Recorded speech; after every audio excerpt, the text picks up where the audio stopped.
Right now, the fastest object human hands have ever built is racing through the dark at 724,000 kilometers per hour.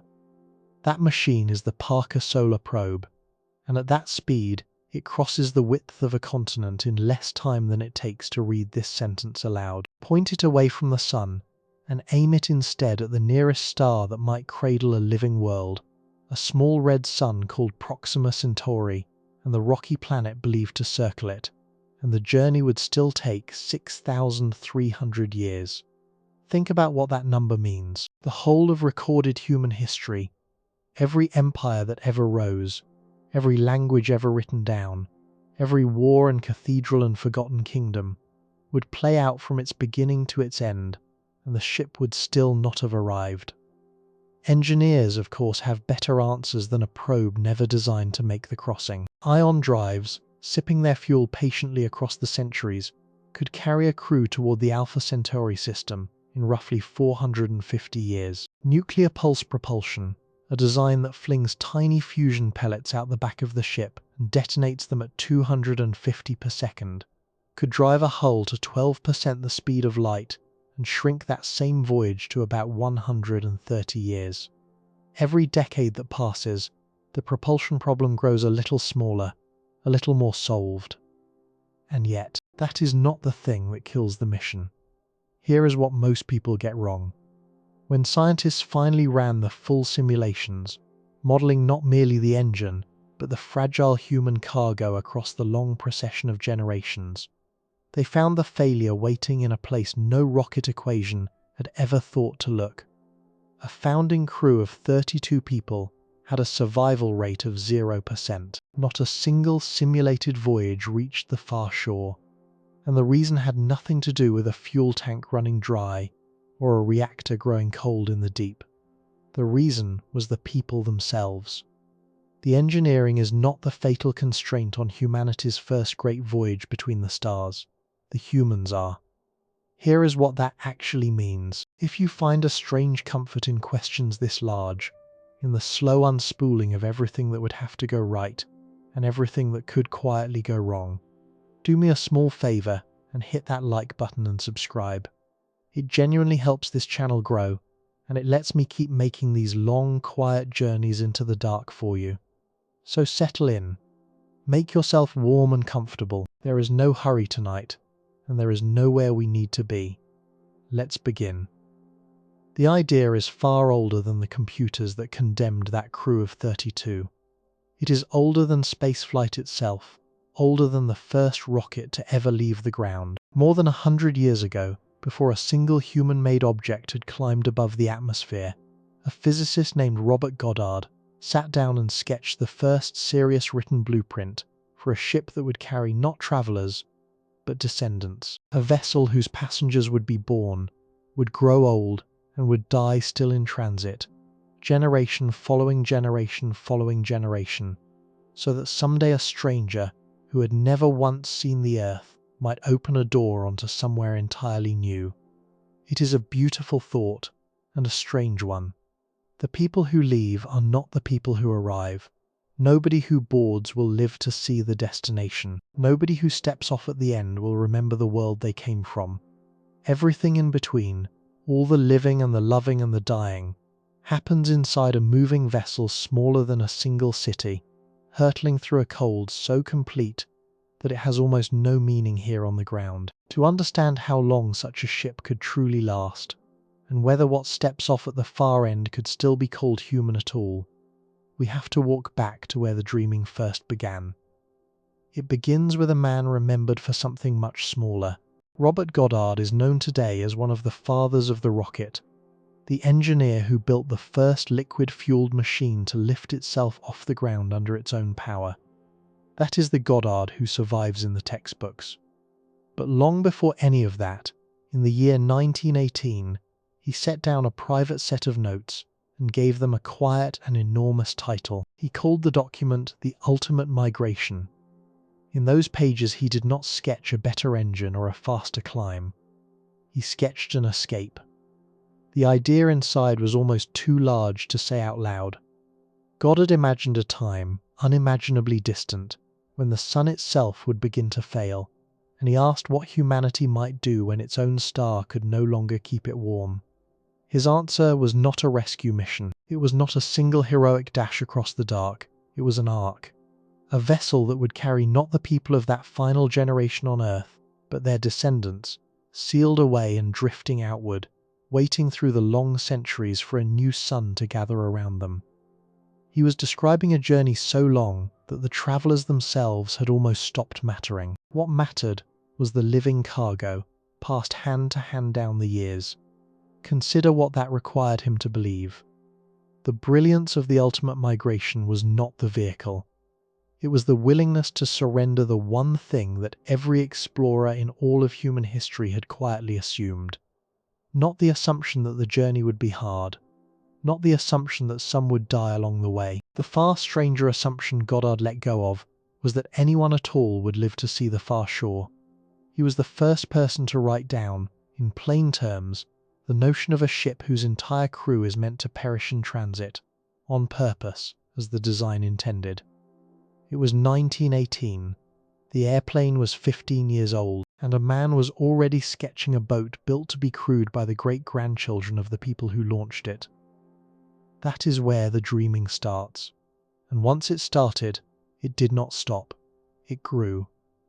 10 years later, on the other side of the world, a Russian thinker took the same seed of an idea and let it swell into something even grander. In the year 1928, Konstantin Tsiolkovsky described what he called a Noah's Ark, a multi-generational colony that would leave the Earth behind entirely and carry a whole living community into the emptiness between the worlds. Tsiolkovsky was not thinking small. Where Goddard had imagined survival, a lifeboat pushed off from a dying planet, Tsiolkovsky imagined a home, a moving world with a population that would be born inside it, marry inside it, raise their own children inside it, and hand the voyage forward like an inheritance. His vision was not of passengers waiting out a trip. It was of an entire society folded up and set in motion, complete with its own future. The distinction matters more than it first appears. A lifeboat needs only to keep people alive. A moving home needs to keep a civilization alive, which is a far deeper and far more fragile thing. Tsiolkovsky understood, perhaps before anyone else, that the true challenge of a starship was not going to be the engine. It was going to be the people, and everything people carry with them, and everything people forget.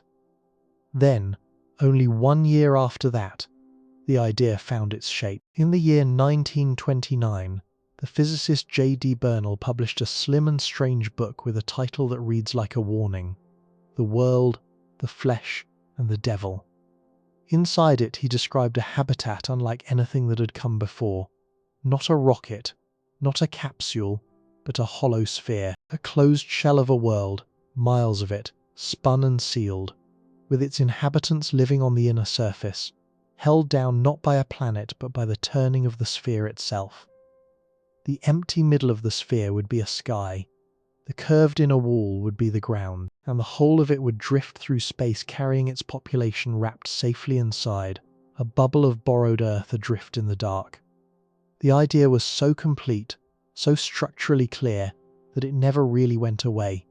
The design lineage that flows out of that book still carries his name. Engineers and dreamers who came long after would call the concept a Bernal sphere, and they would return to it again and again, because Bernal had answered a question the earlier visionaries had only gestured at. He had asked not merely how you would travel between the stars, but where exactly the travellers would stand while they did it. His answer was to give them a whole inside world to stand upon. Notice the trajectory here, because it is the same trajectory the entire idea would follow across the coming century. Goddard imagined saving a remnant. Tsiolkovsky imagined moving a society. Bernal imagined building the very ground beneath their feet. Each step made the one before it feel almost quaint. Each visionary took the previous impossibility for granted and reached for a larger one, and every one of them was writing decades before a single human being had left the surface of the planet at all. These were not blueprints drawn from experience. They were blueprints drawn from pure imagination, before the tools to test them existed, before anyone alive had felt the weight of orbit or seen the Earth grow small behind them. For a while, that is all these ideas could be. Beautiful shapes on paper, with no way to give them mass or motion. The dreamers had described the destination and the vessel, and even the ground the passengers would walk upon. What they could not yet describe was how any of it would move. That changed as the century turned toward its middle, when the dreaming began to harden into engineering. By the 1960s, the visions were no longer content to float. They had started to demand numbers. One of the earliest attempts to draw a real generation ship, rather than merely imagine one, produced a design remembered as the Ensman's Starship. And here the fantasy took on a startling and specific weight. The Ensman concept called for a vast sphere of frozen deuterium riding at the front of the vessel, a mountain of solid hydrogen fuel to be fed slowly into the engines across the long crossing. Behind that frozen sphere would ride the living quarters, sized to carry roughly 200 colonists on a voyage expected to last several centuries. 200 people. A voyage of centuries. Read those two facts together, and the full strangeness of the thing arrives all at once. This was among the first designs ever committed to serious study, one that openly and calmly planned for the deaths of every single original crew member before the ship reached anywhere. The founders were not passengers in the ordinary sense. They were seed stock. Their role was to begin the community, to teach the first children, and then to die somewhere in the endless middle of the trip, generations before landfall, having never glimpsed the world they gave their lives to reach. This is the quiet horror hidden inside the engineering, and it is worth sitting with for a moment. The Ensman designers were not being cruel, they were being honest. They had simply done the arithmetic that Goddard had first hinted at 40 years before, and the arithmetic was merciless. If a voyage takes centuries, and human beings live only decades, then any ship that makes the crossing must be crewed by the descendants of the people who built it, not as a tragedy to be avoided, as the fundamental design requirement to be planned around. The deaths of the founders were not a failure mode. They were a specification, written into the mission the way you would write in the fuel load or the hull thickness. And this is the moment the whole enterprise changes character. For the first 4 decades, from Goddard through Tsiolkovsky through Bernal, the generation ship had been a philosophical object, a way of asking whether humanity could ever outlive its own planet. With the frozen deuterium and the 200 colonists and the several centuries, it became something else. It became a math problem, a brutal, specific, unforgiving math problem, in which the unknowns were not only speed and fuel and shielding, but the survival of a small trapped population across a span of time longer than most nations have existed. Once the idea crossed that line, from dream into calculation, the questions multiplied. How fast could you actually push a ship of that mass? How many people did you truly need to keep a community alive for that long, without it withering, or turning on itself, or forgetting why it left? How do you seal a living world so tightly that it can feed and breathe and water itself for hundreds of years, with no harbour to return to, and no supply ever coming? Every one of these questions had been waved away by the early visionaries as a detail to be sorted out later. Now later had arrived. The dreamers had handed the problem to the engineers, and the engineers began, one by one, to open the boxes the dreamers had left sealed, because the truth that Goddard had glimpsed in 1918 was still waiting at the bottom of every one of those boxes, patient and enormous. The distance had not changed. The stars had not moved closer while humanity daydreamed. The nearest of them still sat more than 4 light-years away, a gulf so wide that even the fastest object our species has ever built would spend thousands of years in crossing. The dreaming had given us the shape of the answer. It had not given us the way across. For that, the 20th century would have to stop imagining ships and start, at last, trying to build one that could actually move. The first serious attempt to build such a ship did not try to carry anyone at all. Between 1973 and 1978, A group of engineers working under the banner of the British Interplanetary Society, led by a propulsion specialist named Alan Bond, set themselves a deliberately narrow task. They would not design a vessel for people, they would design a vessel for a machine. The project was called Daedalus, after the craftsman of Greek myth who built wings to escape a prison of stone and sea, and its purpose was to prove something modest and enormous at once. Not that we could send humans to the stars, only that we could send anything at all, using physics we already understood, rather than physics we could merely wish into being. It was an act of engineering honesty. Before anyone could argue about keeping 1,000 people alive across the dark, someone had to demonstrate that a vessel could cross the dark in the first place. What Bond and his colleagues produced on paper remains astonishing more than 4 decades later. Daedalus would be a 2-stage fusion rocket with a total mass of 54,000 tons at the moment of ignition. Of that colossal weight, 50,000 tons was fuel and nothing else. Small pellets of deuterium and helium-3 to be struck by electron beams and detonated at a rate of 250 times every single second. Each tiny detonation would be a controlled thermonuclear spark, a star lit and extinguished in an instant, hammering the ship forward. The finished vessel would stretch 190 meters from nose to tail, longer than a naval battleship, and it would accelerate patiently for years until it reached roughly 12% the speed of light. At that velocity, it would cross the 5.9 light-years to Barnard's star in about 50 years. 50 years. A single human career, begun in youth and completed in old age. For one brief moment, the gulf between the stars had been shrunk to a human scale, and then came the detail that quietly dissolved the triumph. Daedalus was never designed to carry a living soul. It was a flyby probe, a machine that would streak past Barnard's star after half a century of travel and gather what data it could in the few short days before the star fell behind it forever. It would not slow down. It would not stop. It could reach 12% the speed of light precisely because it carried nothing that could be harmed by the journey. Not because the engineering was gentle, but because there was no fragile body aboard to protect, no lungs to fill, no heart that needed to keep beating across the decades of cold and radiation and silence. This is the quiet trap that every honest starship design eventually falls into. The moment you add people, everything changes. A probe can be flung across space with brutal, punishing acceleration. A crew cannot.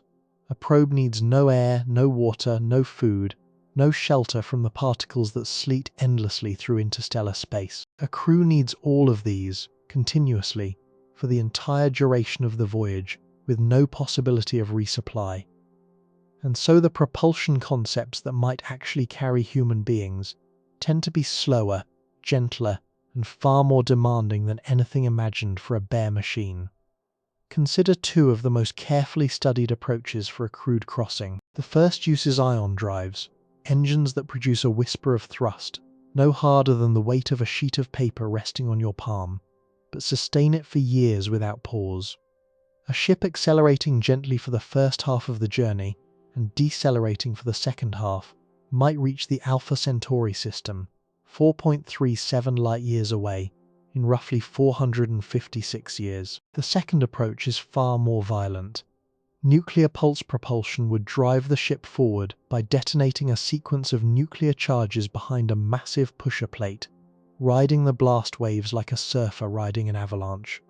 That method could, in theory, cut the crossing to around 130 years, approaching that same 12% of light speed. Sit with those 2 numbers for a moment. 456 years. 130 years. The faster of the 2, the most optimistic, realistic figure our physics allows for carrying human beings to another star, is still longer than any human life that has ever been lived. No one who boarded such a ship at its launch could survive to watch it arrive. The captain who gave the order to depart would be dust before the ship was a quarter of the way there. The voyage would have to be inherited, handed down like a language or a debt, from parents who remembered why they left to children who would only ever know the corridors of the ship as the entire world. Think about what that truly requires. A promise strong enough to survive being passed through hands that never made it, carried by people who never agreed to carry it. Not a mission in the ordinary sense, but an inheritance none of them chose.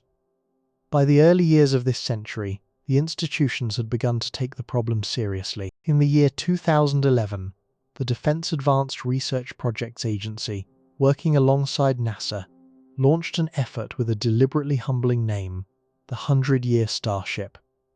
Its founding gathering was a symposium held in Orlando, Florida, from the 30th of September to the 2nd of October that year, drawing some 700 attendees and 500 submitted papers. The following year, a grant of $500,000 was awarded to a consortium led by the former NASA astronaut Mae Jemison, working through her Dorothy Jemison Foundation. The goal was not to build a starship, it was something more modest and more honest, to lay the groundwork so that humanity might become capable of interstellar travel within the next 100 years. Even the most ambitious institutions on Earth were no longer promising to reach the stars.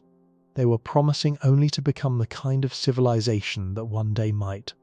And this is where the dreaming and the engineering finally meet, and where the true shape of the problem comes into focus. Every serious calculation, whether it uses whispering ion engines or the hammer blows of nuclear detonation, arrives at the same devastating conclusion. The journey to even the nearest star is not measured in flight times. It is measured in lifetimes. Not the lifetime of a machine, and not the lifetime of a single heroic crew, but the lifetimes of generations who will be born, grow old, and die in the darkness between one sun and another, having never set foot on a planet at either end. The Parker Solar Probe's 6,300 years was never an anomaly to be engineered away. It was the honest baseline all along. And the deepest question a generation ship raises has nothing to do with engines or fuel or the cold arithmetic of velocity.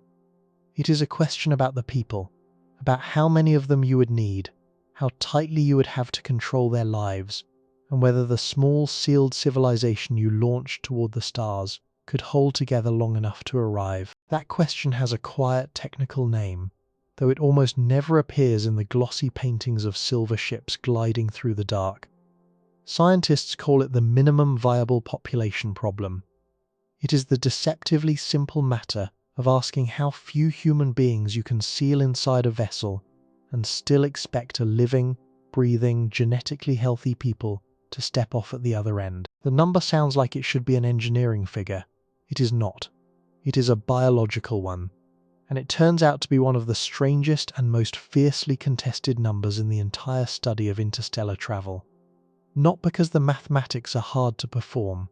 The equations of population genetics are more than a century old, but because every honest attempt to answer it forces you to confront how much control you would be willing to impose on the most intimate corners of other people's lives. Begin with the most hopeful estimate anyone has seriously put forward. An anthropologist named John Moore approached the problem not as a physicist, but as a student of human families, of how kinship and marriage and childbirth actually unfold across generations. He asked a narrow practical question: what would it take to keep a normal, functioning human society alive across a voyage lasting roughly 200 years, using no genetic engineering, no laboratories editing embryos, nothing but ordinary people forming ordinary bonds?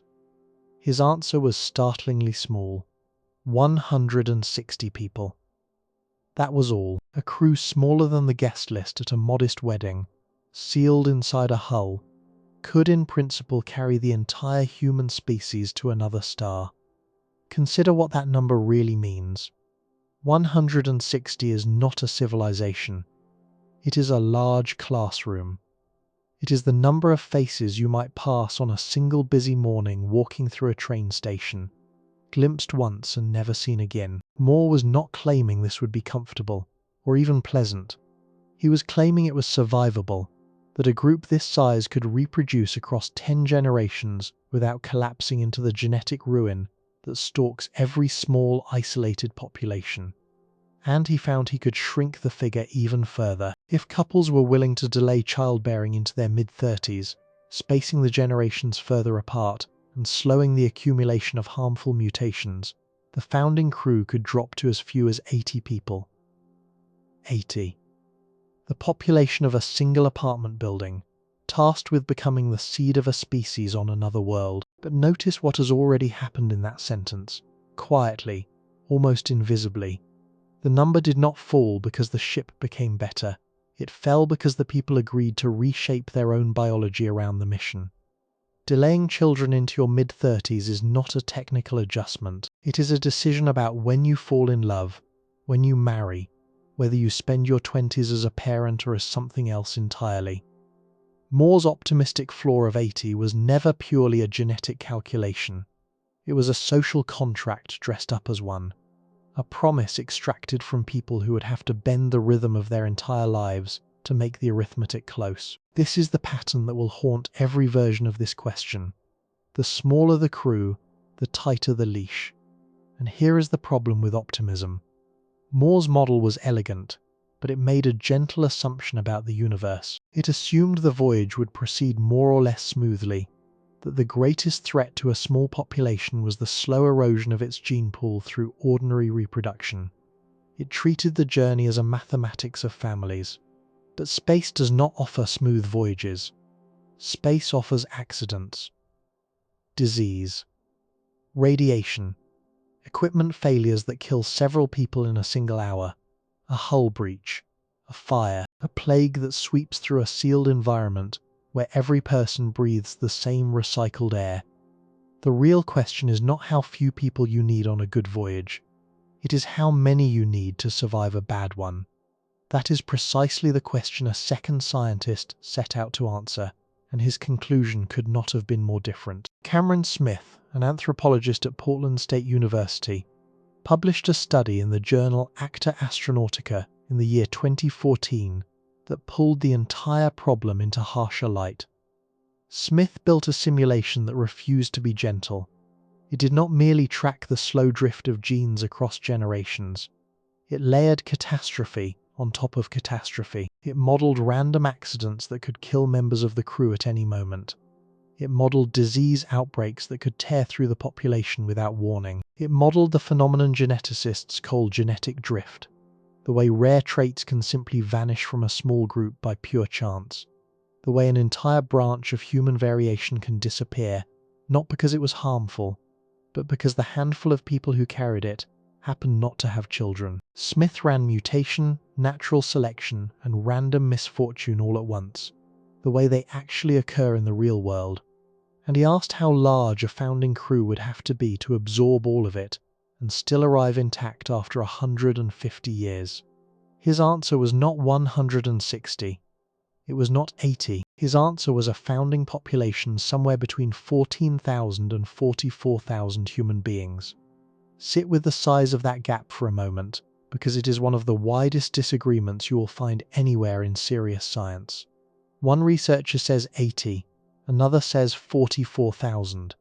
That is not a small refinement. That is the difference between an apartment building and a mid-sized town. It is the difference between a crew you could name individually and a floating city with schools, hospitals, cemeteries, and enough strangers that you could live your whole life aboard and never meet most of them. The two numbers describe the same journey to the same kind of destination, and they disagree by a factor of more than 500. The disagreement is not a failure of the science. It is the science telling you something profound. The answer depends entirely on what you are afraid of. Moore was afraid of inbreeding, and inbreeding alone. Smith was afraid of the universe. And when you are afraid of the universe, when you assume that over 150 years something will go catastrophically wrong at least once, you need a population large enough that losing hundreds of people in a single disaster does not doom the mission. You need redundancy written into flesh and blood. You need thousands of people not because thousands are pleasant to have, but because a fraction of them are, in the coldest possible sense, spares. Not spare in the way a machine carries a spare part, cheaply and without grief. Spare in the sense that a large population can survive the death of any one member or any 1,000 members and continue. That is the brutal logic Smith's simulation exposed. A generation ship is not just a vehicle. It is a hedge against extinction, and hedges require numbers. Consider what this means for the human being at the center of it. On Moore's ship of 80, you would know every single person alive, every face, every name, every history. There would be no strangers, no crowds, no anonymity, no privacy. Your entire species, for the length of your life, would be the people you ate breakfast with. On Smith's ship of 40,000, you would live and die inside a moving nation, never knowing more than a fraction of your own people, carrying a citizenship to a country that has no ground, no borders, no sky beyond a curved metal wall. Both are strange beyond ordinary imagining. Both ask you to spend your whole life in a place your ancestors chose and your descendants cannot leave. And the choice between them, the choice between 80 and 40,000, is not really a choice about genetics at all. It is a choice about how much risk you are willing to gamble the future of humanity upon. This is where the question stops being comfortable, because both answers are correct. That is the part that unsettles the researchers themselves. Moore is not wrong. Smith is not wrong. They are answering slightly different questions and arriving at answers separated by an ocean, and neither can be dismissed. If nothing ever goes wrong, 80 carefully managed people can carry the species across the dark. If the universe behaves the way the universe actually behaves, hurling accidents and diseases and hard radiation at a fragile crew for 150 years, you may need a town of 40,000 to be sure. The truth is not a single number. The truth is a range so vast that it exposes how little we truly understand about keeping a human population alive across time we have never had to survive. And notice what all of these numbers quietly share, from Moore's 80 to Smith's 40,000. Every one of them assumes control, not a soft, advisory kind of guidance, the way a doctor might suggest you exercise more, a hard, enforced kind of control over who has children, and when, and with whom. Because the terrible mathematics of a small population does not care about romance. It does not care who loves whom. It cares only about the flow of genes, about diversity preserved or squandered, about the slow poison of relatives reproducing with relatives across the sealed centuries. To keep the gene pool alive on a small ship, you cannot simply let people pair off as the heart directs.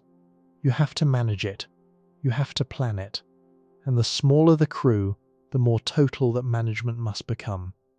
This is the hidden price buried inside every hopeful minimal figure.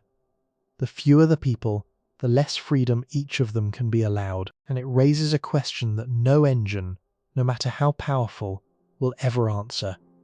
How small can you make the crew before the ship you have built to save humanity stops resembling a human society at all? It is a question that sounds like philosophy, but it has been given a hard numerical answer, and that answer refuses to sit still. The smallest hopeful crews, the ones measured in dozens rather than in thousands, all share a single buried assumption. They assume a voyage in which nothing ever goes wrong. In those calculations, every pairing is chosen wisely. Every berth arrives on schedule. No plague moves through the sealed corridors. No accident takes a shift of engineers in their sleep. No single generation, worn down by the dark, quietly decides to stop having children at all. The numbers work because the universe inside the simulation is obedient. The real universe is not. This was the objection that drove a very different kind of study. In 2014, an anthropologist named Cameron Smith, working at Portland State University, published a paper in the journal Acta Astronautica that refused to assume obedience. His simulation did not model genetics alone. It modeled the world closer to the way it actually behaves. It accounted for genetic drift, the slow random wandering of a small gene pool. It accounted for mutation. It accounted for selection. And crucially, it accounted for catastrophe, the random disease, the sudden accident. the unlucky decade in which too many of the wrong people die too soon. He was not asking how few people could survive a flawless journey. He was asking how many you would need so that an imperfect journey, a realistic journey, would still arrive with a living human population aboard. To understand why his number climbed so high, it helps to understand what genetic drift actually does. In a large population, rare genes survive simply because there are too many carriers for chance to erase them. Shrink that population, and chance becomes a tyrant. A gene carried by only a handful of people can vanish forever if those few happen not to have children, or happen to have sons when the trait rides on a daughter's line. Nothing selected against it. Nothing killed it. It simply drifted out of existence, the way a single voice is lost in a crowd. Across thousands of years and hundreds of generations, this quiet erosion compounds relentlessly. His answer was not measured in dozens. It was not measured in hundreds. Smith concluded that a founding population of somewhere between 14,000 and 44,000 people would be required to safely cross the Gulf on a voyage lasting a century and a half. Consider the distance between those two visions. One study says 98, another says 44,000. That is not a disagreement about a detail. That is the difference between a small crew and a small city. The gap between the optimistic floor and the realistic ceiling is not a rounding error. It is a chasm, and nearly everything difficult about generation ships lives down inside it. Why should the honest number be hundreds of times larger than the hopeful one? The answer lies in a single word: margin. The tiny crews survive only because they carry no slack, and having no slack is precisely what makes them fragile. A crew of 98 is a crew in which the loss of a dozen people to a single accident is not a setback, but an extinction event. There is no reserve. There is no room for the unplanned. If a fire in the growing bay killed 30 of those 98 in a single afternoon, the survivors would not merely be short-staffed.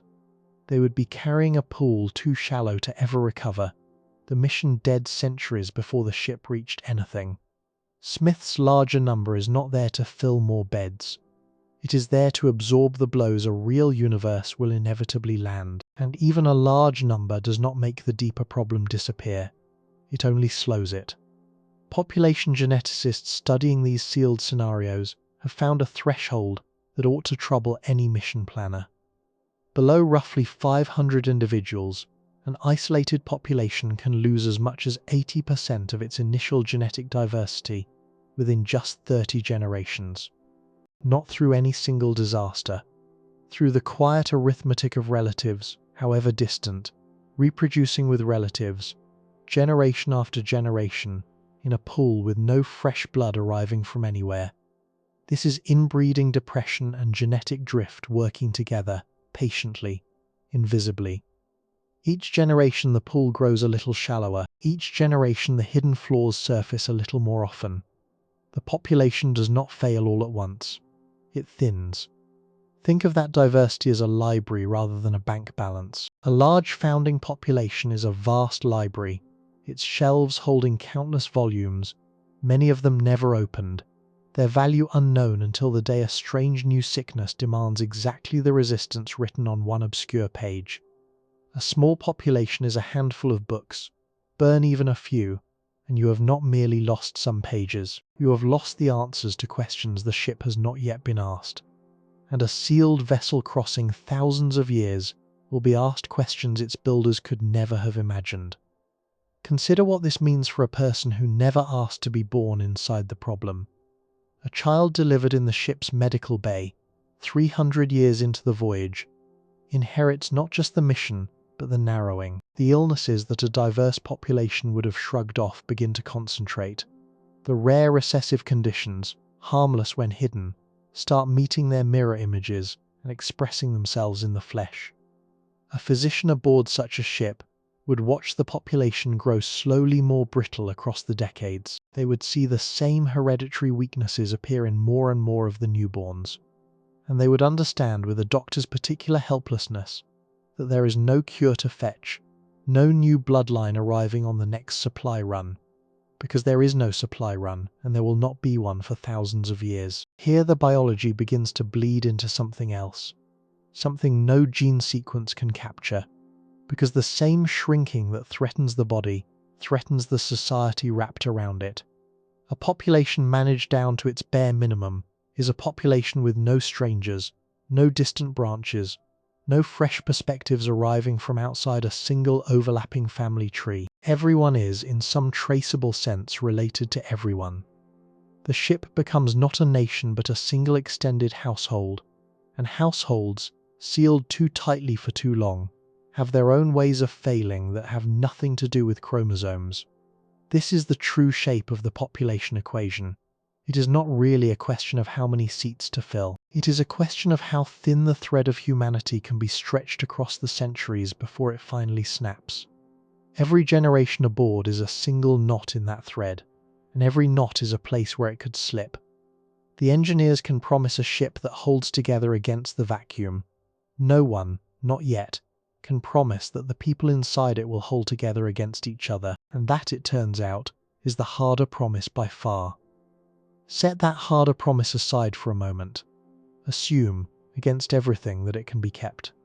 Assume the ship carries exactly the right number of people, bound by exactly the right rules, and that they hold together across the centuries without a single fracture. Even then, a second problem waits beneath the first. It is quieter than the social one, and more patient, and in the end more absolute, because a crew that never quarrels is still a crew that has to breathe. Every one of those people needs air, every one of them needs water, and food, and somewhere for their waste to go. Yet on a ship crossing the dark between stars, there is no window to open, there is no fresh supply arriving from outside, no vast atmosphere to lean on when something runs short. Everything must come from inside the hull. Everything must be made, used, broken down, and made again, in a loop that can never once be allowed to fail. This is the problem of the closed ecosystem. It is the part of the generation ship that engineers describe most confidently and understand least. On paper, it is elegant. Plants take in the carbon dioxide that people breathe out. People take in the oxygen that plants give off. Water evaporates, gathers, and falls again.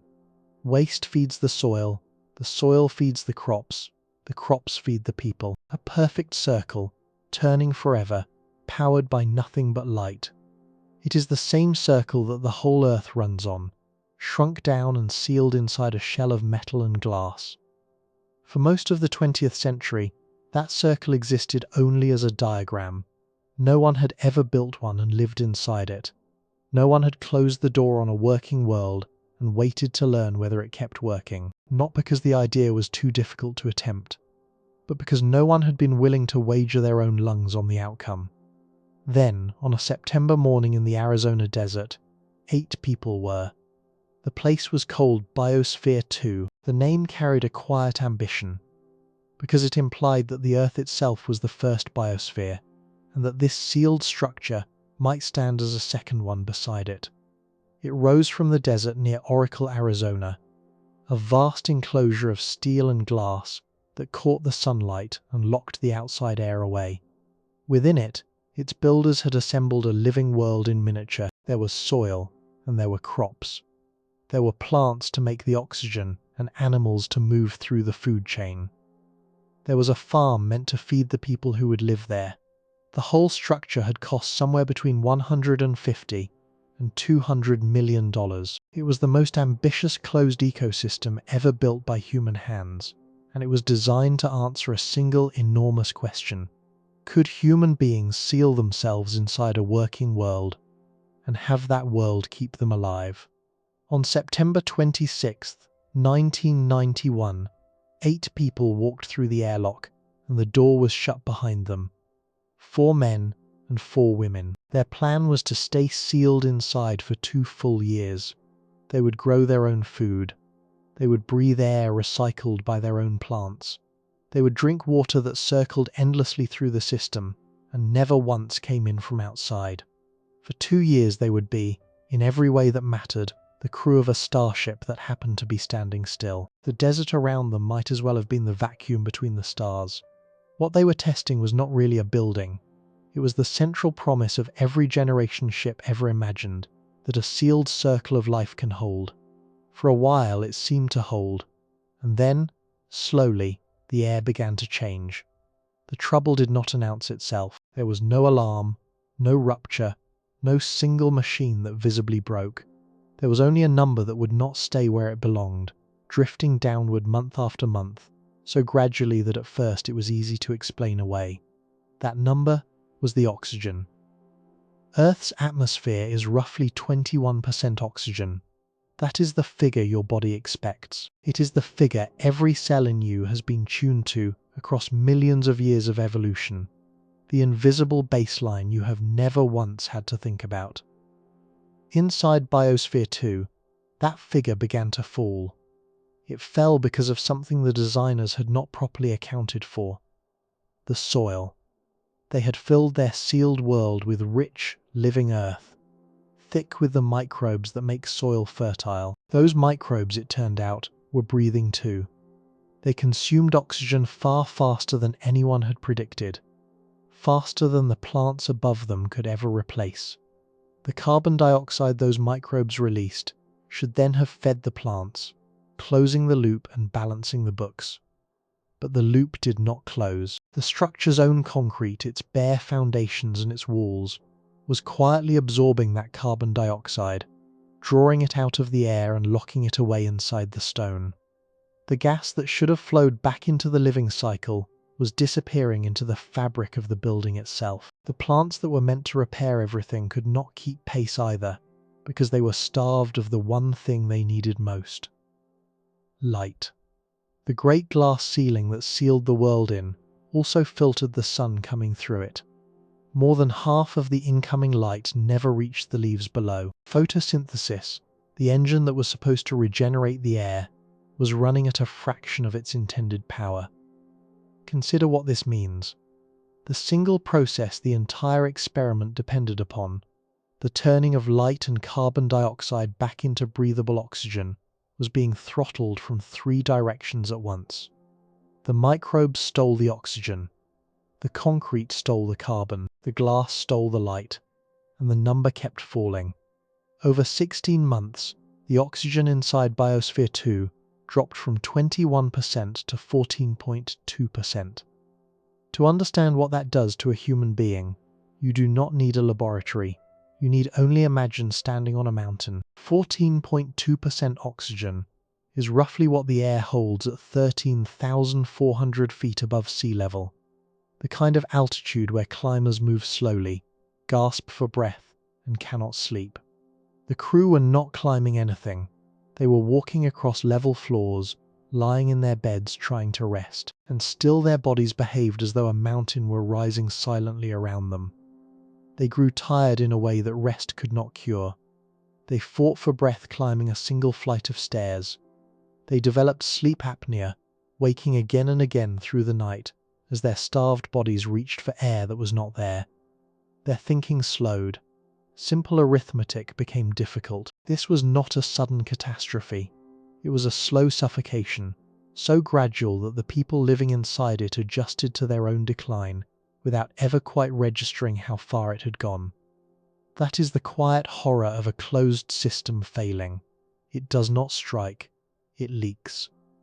Now hold this scene beside the thing it was built to model. Biosphere 2 sat in the Arizona desert, a short walk from a parking lot, wired to the outside world, watched over every hour by managers who could open a valve or break the seal at the first true sign of danger. If a passenger aboard a real generation ship woke one morning to find the air had thinned this far, there would be no managers standing outside the glass. There would be no valve to a larger atmosphere, no reserve tank waiting in a warehouse, no truck to summon across the desert. There would be only the falling number and the slow arithmetic of how much time it left them. The nearest breath of open sky would be light years behind, or light years ahead, and in either direction utterly out of reach. Return then to the glass itself, because the thinning air was only the visible half of what went wrong inside it. The other half was invisible, and it lived in the space between the 8 people breathing that failing atmosphere. They had been chosen with care. They had trained together for years. They shared a single belief in the value of what they were attempting. Even so, within 6 months of the seal closing behind them, the crew of 4 men and 4 women had fractured into 2 camps that would no longer speak. Not 2 circles of friends with a passing disagreement. 2 hostile factions, separated by a silence that ran through the middle of a sealed world they could not leave. So that people who passed one another in the same corridors, who depended on one another for every breath and every meal, refused to exchange a single word. Consider what this means. These were not strangers thrown together at random. They were volunteers, screened and prepared, bound by a common purpose, and the enclosure alone was enough to break them into warring halves inside half a year. The stress that did this was not hunger, and it was not cold, and it was not any physical danger. It was proximity without exit. It was the knowledge that there was no door, no leave of absence, no evening spent away from the same 8 faces. Human beings evolved across 200,000 years with the freedom to walk away from a quarrel. Inside that structure, that freedom did not exist. This distinction matters enormously because a generation ship removes the exit permanently, and not for 2 years, but for centuries. A member of the Biosphere 2 crew could count down the days. They knew the seal would open on a fixed date, that a world of open sky and other people waited on the far side of the calendar. A passenger born aboard a starship has no such date. The conflict that divides a crew in the first decade does not dissolve when a hatch opens, because no hatch will open. The silence that split 8 people in 6 months would acquire descendants. Each faction would raise its children inside its own resentments. The division would not be a hardship to outlast, it would be an inheritance handed down. Now turn from the people to the living world they were meant to tend. Biosphere 2 held a carefully assembled community of plants and animals, a miniature living world built to feed and sustain its inhabitants. Within the 2 years, most of those introduced species went extinct. Into the space they left rushed a handful of survivors, and the survivors were not the ones anyone had planned for. Cockroaches spread through the structure. Catidids multiplied. A species that observers came to call crazy ants overran the enclosure, swarming in numbers no one had designed and no one could hold back. This is the disturbing reality of a small closed ecosystem. It does not keep the shape you give it. An ecosystem on Earth is buffered by staggering size, by millions of species and oceans of air, and the ceaseless churn of weather and water. Shrink that system to the size of a single building, and the buffering disappears. One failure cascades into the next. Lose the pollinators, and you lose the plants that depend on them. Lose those plants, and you lose the oxygen and the food they were meant to provide. What thrives in the wreckage is not what you need, but what can endure a collapse. And what endures a collapse is rarely what feeds a human being. There is a particular cruelty in how slowly this would unfold aboard a ship. No single morning would announce the loss. A generation raised in flight would never have seen the creatures their grandparents watched die, would never taste the food those creatures once made possible, and so would feel no grief for any of it. They would inherit a poorer world and call it ordinary. Each generation would set its sense of normal a little lower than the one before, adjusting to less without ever knowing that anything had been taken. This is how a closed world forgets what it used to be. Not through a single catastrophe, but through the quiet resetting of what counts as enough. If a 2-year experiment tended by scientists with the whole of Earth a few steps away could not hold its ecology together, consider what a sealed biosphere would face across a voyage of 6,000 years. The pollinators that fail in the first year cannot be gathered from an outside meadow in the second. The crop that succumbs to a blight has no replacement seed arriving on the next supply run. Each species lost is lost for every generation that follows, subtracted permanently from a web already too small to lose anything at all. Across centuries, the arithmetic runs in only one direction. The living world aboard the ship does not grow richer with time. It simplifies, and every simplification narrows what remains alive. Here is the problem that binds both failures together. Biosphere 2 was not humanity's most advanced attempt at a closed life support system. It was ambitious, but it was crude, a sealed garden of soil and glass. The most refined system we have ever built flies overhead at this very moment, and it too cannot close the loop. The International Space Station has carried human beings continuously for more than 25 years. Its environmental control and life support system is the most sophisticated recycling machinery our species has ever engineered, refined across decades by the wealthiest space agencies on Earth. It draws moisture from the crew's breath and sweat, filters their wastewater, and returns it as something clean enough to drink. It pulls carbon dioxide from the cabin air and labours to recover the oxygen locked inside it. By any measure in history, it is a marvel, and it is still not enough.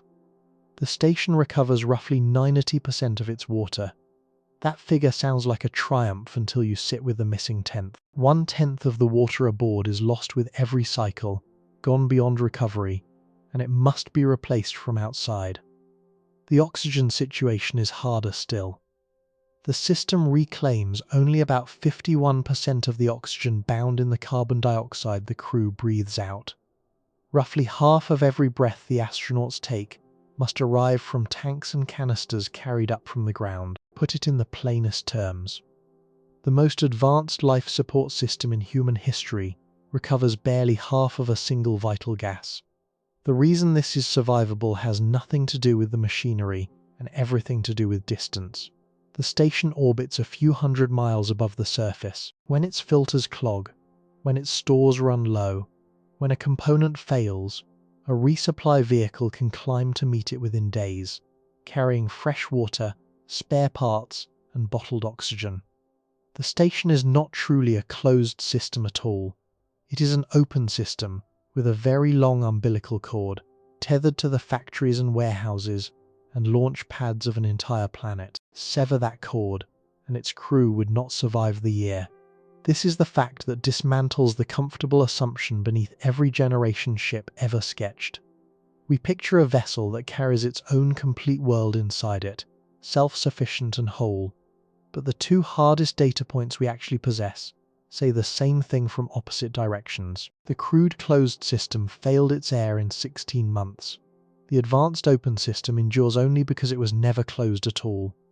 Between those two truths sits the generation ship, which must be as self-contained as Biosphere 2 only pretended to be, and as reliable as the space station manages to be only with constant help from home. It must close the loop that neither of them could close, and it must hold that closure not for 2 years, not for 25, but for 60 centuries, with no truck, no rocket, no warehouse, and no home left to coal.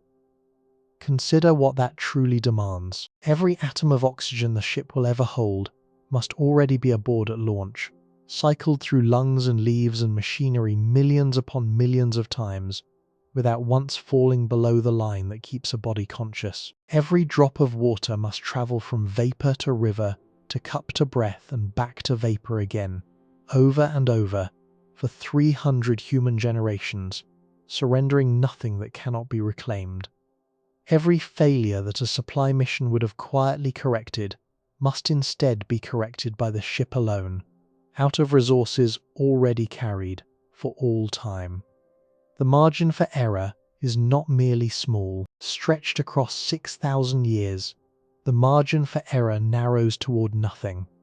Think of it as a single held breath drawn out across the entire span of recorded history. If you could compress the whole life support task of the voyage into one image, it would be that. A closed circle of air and water passed from hand to hand for longer than writing has existed, and never once allowed to break. And even a ship that somehow achieved all of this, that balanced its air and purified its water and coaxed its people into keeping the peace across 300 generations, would still stand exposed to something no recycling system can filter, and no wall of glass or steel can shut out. This threat does not rise from within the vessel.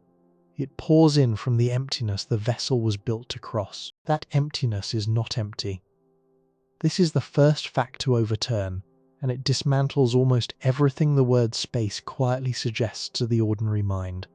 We picture the gulf between stars as a perfect vacuum, a clean and silent nothing, and in one narrow sense it very nearly is.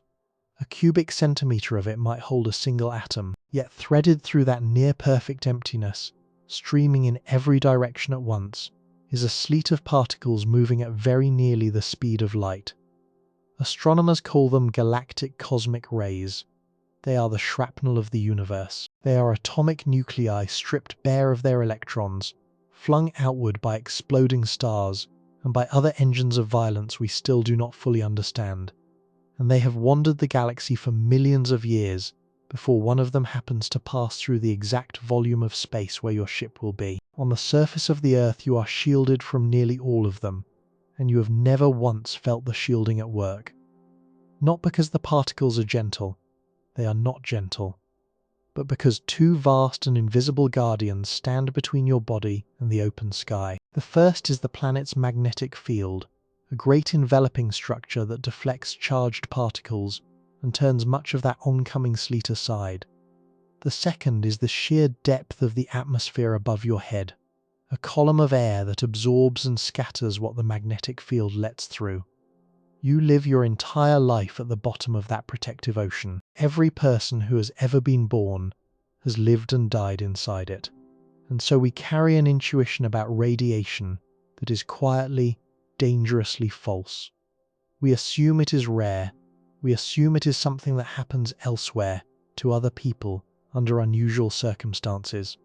On a generation ship, that assumption becomes fatal. Beyond the magnetic field, out in true interstellar space, the numbers change entirely. The measured dose in that environment is approximately 1 millisievert per day. Say that slowly, because the smallness of the figure is a trap. 1 millisievert sounds like almost nothing. It is the kind of number you could dismiss without a second thought. But this is not a single exposure. It is a rain that never stops, falling on every square centimetre of the hull, every hour of every day, for the entire duration of the voyage. 1 millisievert per day becomes hundreds of millisieverts in a single year. It becomes tens of thousands across a single human life spent entirely aboard. And the voyage does not last a single life. It lasts, at the honest minimum, 6,300 years.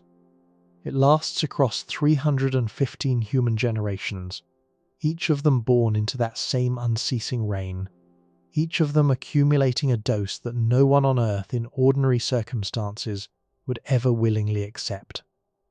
The danger of interstellar radiation is not that it strikes hard, it is that it never ever stops. Now here is where the human instinct arrives to save us, and here is where it fails. Ask any person how to protect the crew from this rain of particles, and the answer comes instantly, without hesitation, because it feels like simple common sense. Build a thicker wall.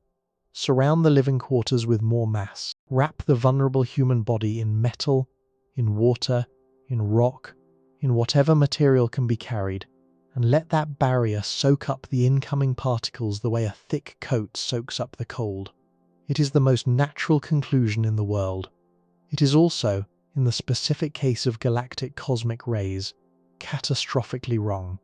Not slightly wrong, not wrong at the margins, in some rare edge case that careful engineering could work around. Wrong at the root.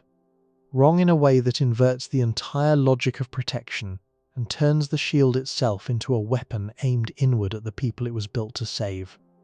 The reason lies in what actually happens when one of these particles meets a solid wall. On Earth, our intuition about shielding is trained by slow things and soft things. A wall stops a thrown stone. A vest stops a bullet. A thick door muffles a sound. In each of those cases, the barrier absorbs the energy, and the threat simply ends at the surface, spent and harmless.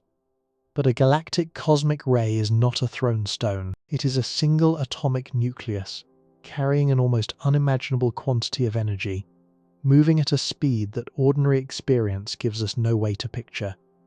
When a particle like that slams into the nucleus of an atom in your shielding, it does not politely stop. It shatters that nucleus. It blows it apart into a spray of new fragments, a cascade of secondary particles that erupts from the point of impact and pours onward into the space behind the wall. Physicists call this a spallation cascade.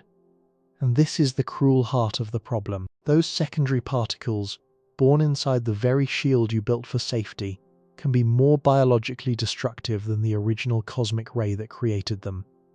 One high-energy nucleus enters the wall. A shower of dangerous fragments exits the other side, sprayed directly into the compartment where your people are sleeping. Understand what this means, because it is the exact opposite of everything a builder is trained to believe. Add more shielding, and in certain regimes you do not reduce the danger, you manufacture it. The wall becomes a factory. Every additional layer of mass is another source of these cascade showers, another volume of material in which incoming particles can shatter and multiply. The thicker you build, the more raw stock you provide for the very reaction that harms the crew. The protection creates the poison, not through any failure of engineering, through the fundamental physics of how high-energy matter interacts with matter.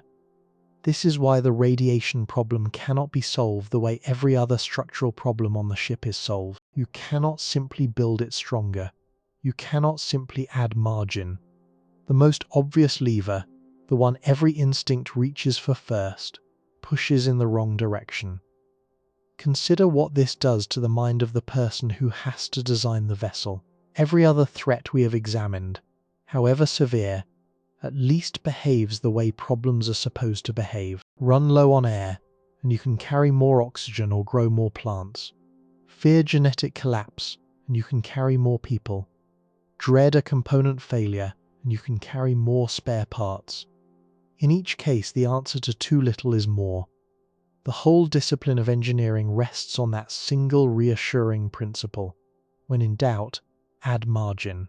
Radiation breaks the principle. Radiation is the one hazard aboard the ship where more of the obvious solution can make things worse. And so the designers are forced into a far stranger and far more delicate kind of thinking, hunting not for the thickest possible wall, but for the exact right arrangement of materials, the precise thicknesses, and the particular elements that scatter incoming particles without breeding fresh cascades behind them. It is not a problem of quantity, it is a problem of subtlety, and subtlety, sustained perfectly across 6,000 years, is a great deal to ask of any structure and any crew. There is a second cruelty folded inside the first, and it is quieter, and in some ways it is worse. The damage this radiation does to a human body is not the kind you can see or feel in the moment. There is no sensation as a cosmic ray passes through you, no warmth, no pain, no flash of light behind the eyes to warn you. It moves through flesh the way it moves through the hull, and most of the time it passes clean through and out the other side, leaving nothing but a thin trail of disturbed molecules in its wake. But every so often, one of those trails cuts directly through the coiled thread of a cell's genetic code. It breaks a strand, it scrambles a letter in the instructions that tell that cell what it is and what it must do. The body has repair machinery for this. Remarkably good machinery. Machinery refined across billions of years of evolution under Earth's protective sky. Most of the damage is caught and corrected, but not all of it, and what escapes correction accumulates, silently, across a lifetime and across generations, expressed years or decades later as raised rates of cancer, as failures of the tissues that renew themselves most quickly, as a slow erosion of the body's most fundamental instructions. The rain that never stops does not merely fall on the crew, it falls on the crew's children, and on the reproductive cells from which those children will be made, writing its errors into the genetic inheritance of a population already balanced on the thin edge of viability. This is the reason the radiation problem cannot be separated from every other problem we have already followed. It is not a threat that stands alone in its own compartment, waiting to be handled by a dedicated system. It reaches into all of them. It threatens the health of the crew that must repair the ship. It threatens the food crops in the growing bays. It threatens the delicate stability of the very genome that Cameron Smith and Frederick Marin worked so carefully to preserve. It is the emptiness itself, pressing in through the walls, unfilterable and unrecyclable, and entirely indifferent to how cleverly the vessel manages its air and its water and its people. And the deeper truth, the one that gives this section its weight, is that of all the dangers a generation ship must survive, this is the one that most flatly refuses to obey the logic we would use to fight it. You cannot outbuild it.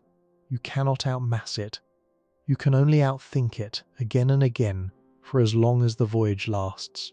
And that raises a question we have so far been careful to hold at a distance, because it is larger than any single hazard. If the ship cannot simply be made stronger, then what, exactly, must it be made into instead? Consider first what the answer cannot be. It cannot be armor. This is the instinct every engineer carries, the instinct inherited from 10,000 years of building walls against every threat that ever approached a human settlement. And it is the instinct that fails most completely out here. On Earth, when something dangerous comes toward you, you place mass between yourself and the danger. A thicker wall absorbs a stronger blow. A deeper cellar survives a larger storm. This logic is so old and so reliable that we scarcely notice we are leaning on it. But the galactic cosmic ray does not obey it. Not because the ray is stronger than any wall we might raise against it, but because the wall itself becomes the weapon. Here is the problem stated plainly. A cosmic ray traveling at nearly the speed of light strikes the outer hull of the ship. If that hull is thin, the particle may pass cleanly through, dangerous but singular, one violence and then gone. If that hull is thick, the particle collides with a nucleus buried inside the shielding and shatters it, and from that single collision erupts a spray of secondary fragments, a spallation cascade, a shower of new particles that can be more biologically destructive than the original ray that began it. The barrier built to protect becomes a machine for making something worse. Add more shielding, and you may simply be manufacturing more of the very thing you are trying to keep out. This is the disorienting reality of radiation between the stars. The solution creates the problem. There is a point, somewhere within the thickness of any wall, where protection turns and begins quietly to work against you. And finding that point is not a matter of piling on more mass. It is a matter of understanding physics we have barely begun to test at these energies. So the ship cannot be a fortress. Not a heavier fortress, not a cleverer fortress, not a fortress at all. It must be something the human imagination has almost no vocabulary for. And yet the danger does not pause while we reconsider our instincts. Beyond the reach of Earth's magnetic field, out in the true dark between the stars, the galactic cosmic ray dose settles to roughly 1 millisievert every single day. 1 millisievert does not sound like much. It is a quantity small enough to hold inside a single breath. But it does not stop. It arrives the next day, and the day after that, and every day for the entire length of the voyage, and the voyage is measured not in days but in centuries. Multiply that daily dose across the thousands of days in a single human life aboard the ship, and then multiply that life by the hundreds of lives that will follow it, and the small number becomes a slow, patient erosion that no single generation ever fully escapes. It is not a wound, it is a weather. Consider what this means for the crew that Cameron Smith and Frederick Marin worked so hard to keep alive. The radiation does not care about their careful arithmetic of breeding pairs and population audits. It reaches into the reproductive cells of the founders and the founders' children and the children of those children, and it introduces small errors, one after another, into the genome that must survive intact across the whole journey. The genetics problem and the radiation problem are therefore not two separate problems. They are one problem wearing two faces. Every millisievert is a small correction applied to the very diversity that 98 people were only barely enough to preserve. So return to the question we set down a moment ago. If the ship cannot be made stronger, then it must be made adaptive. Not a shell, but a system. Not a wall that stands rigid against the dark, but a body that responds to it, that notices damage and moves to repair it, that redistributes its own mass and its own attention toward wherever the danger is greatest in any given hour. The distinction matters enormously because it changes what kind of thing we are even trying to build. We began this journey imagining a vehicle, a very large vehicle, but a vehicle, a machine that carries passengers from one place to another the way a ship carries passengers across an ocean. That image is now failing us in every direction at once. A vehicle can be resupplied. This one cannot, because the nearest port is 6,300 years behind it. A vehicle can be armoured. This one cannot, because armour breeds the cascade it was meant to stop. A vehicle can be abandoned when it fails.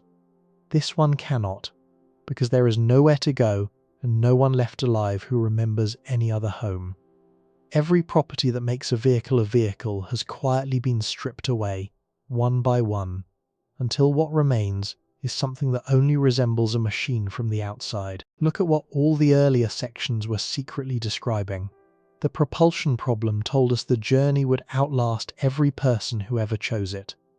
The population studies told us the crew must reproduce and renew itself across hundreds of generations, a living thing making more of itself in the dark. Biosphere 2 told us the air and the water must cycle through soil and leaf and lung in an unbroken loop, that the atmosphere itself must be grown rather than stored. And now the radiation tells us the structure cannot merely endure. It must metabolize its own damage, healing faster than the emptiness can wear it down. Every one of these constraints has been pointing at the same conclusion, and we have been slow to say it aloud. The ship is not a vehicle. The ship is an organism. Not an organism in some loose, poetic sense, a metaphor to make the engineering feel warmer than it is. An organism in the strict and demanding sense. Something that takes in energy and expels waste. Something that maintains a stable interior against a hostile exterior.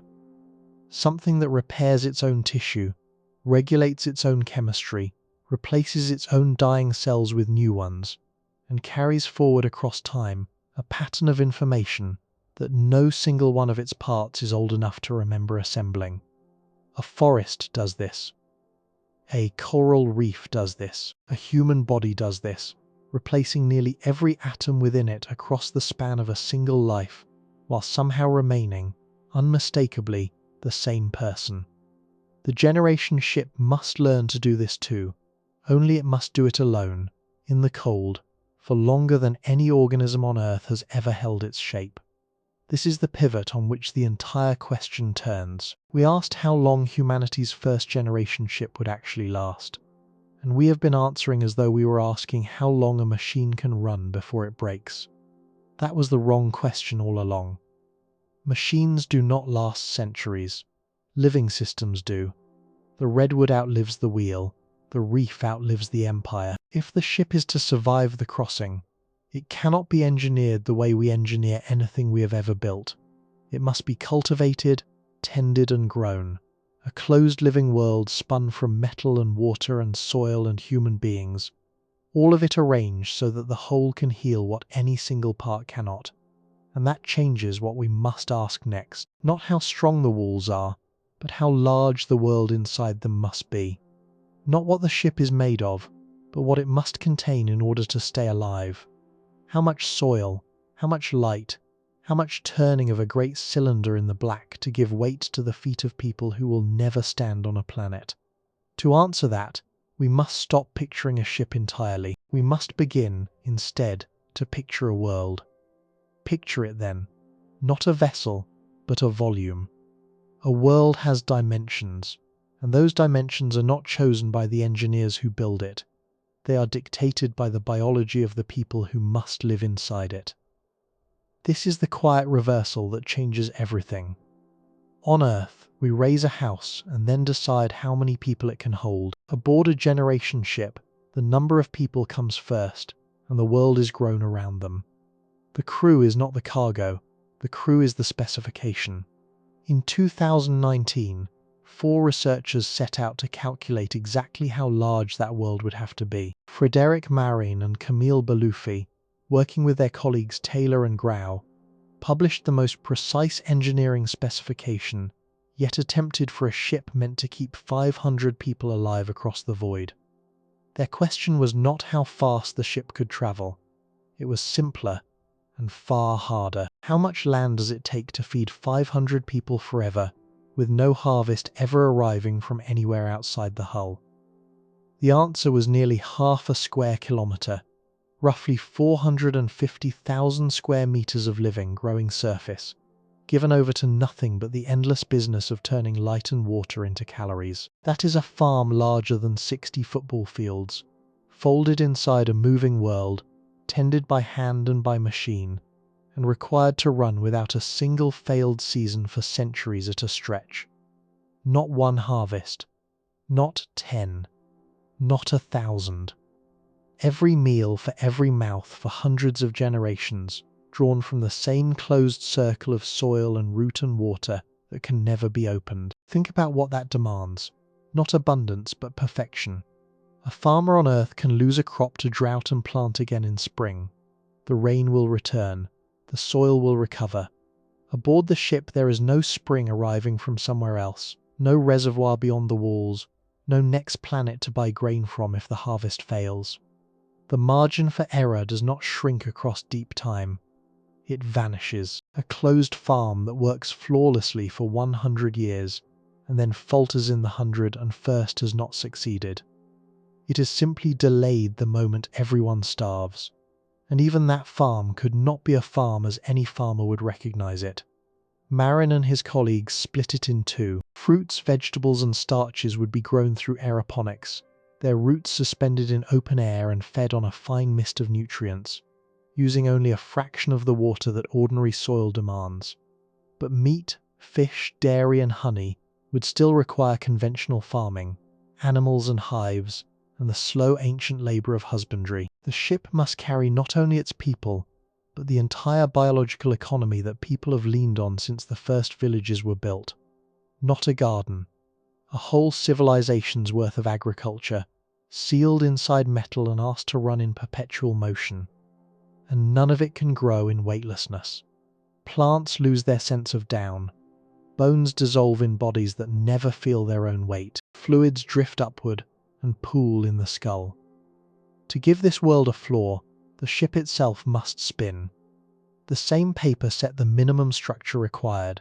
A rotating cylinder at least 224 meters in radius and 320 meters in length. Stand that cylinder upright, and it would rival the tallest towers humanity has ever raised into the sky. But it would not stand still. It would turn, slowly and endlessly, so that the outward press of its own rotation pushed against the feet of the people inside, and became for them the only gravity they would ever know.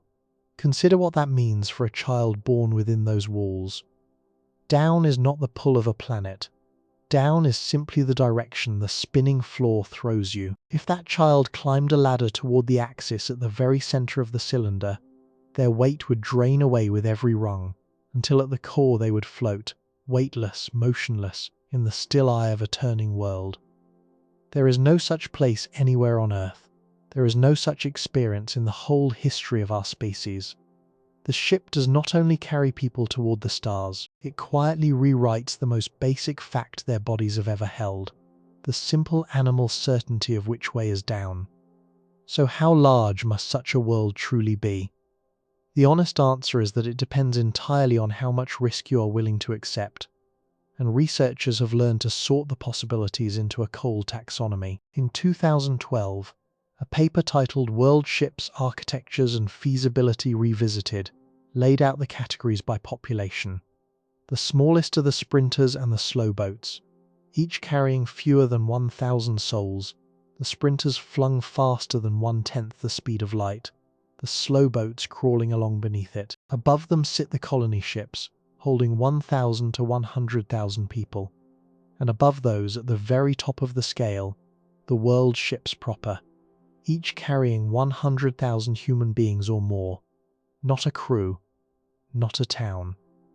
A moving nation, a population the size of a city, sealed into a darkness that will swallow every one of its founders long before the journey ends. The most ambitious of these visions, a design lineage called Hyperion, aims directly at that upper number, a rotating world built to hold 100,000 inhabitants.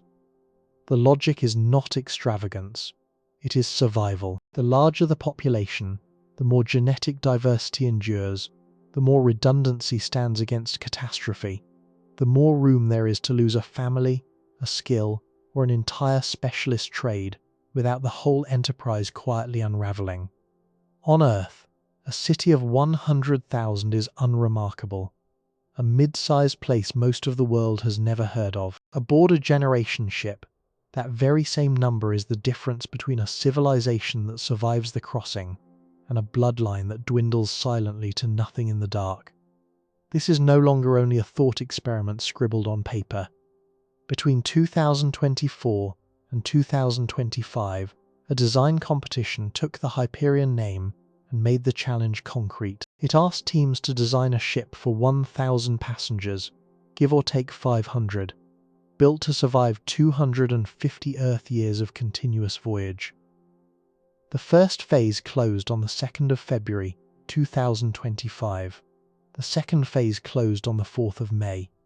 And written into the rules was a requirement that reveals how far our thinking has finally shifted. Every design team was required to include, at minimum, one architect, one engineer, and one social scientist. Not a structural engineer alone. Not a propulsion physicist alone.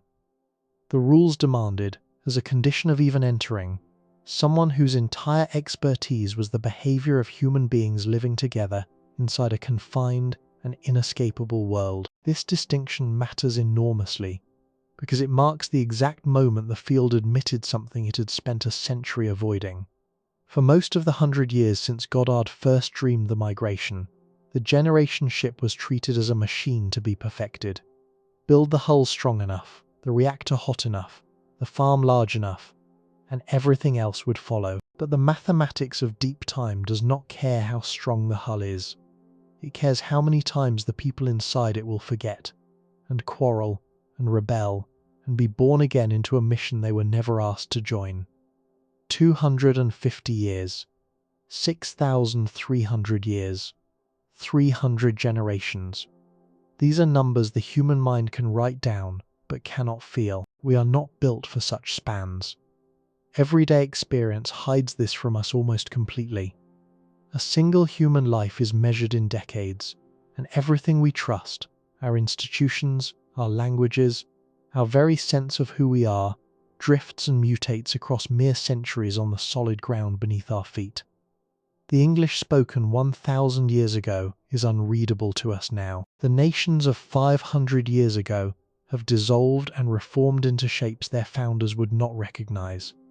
Now take that same relentless drift and seal it inside a metal cylinder with no continent to flee to, no outside world to import a fresh idea, a fresh gene, or a forgotten skill, and let it run not for 500 years, but for 6,300.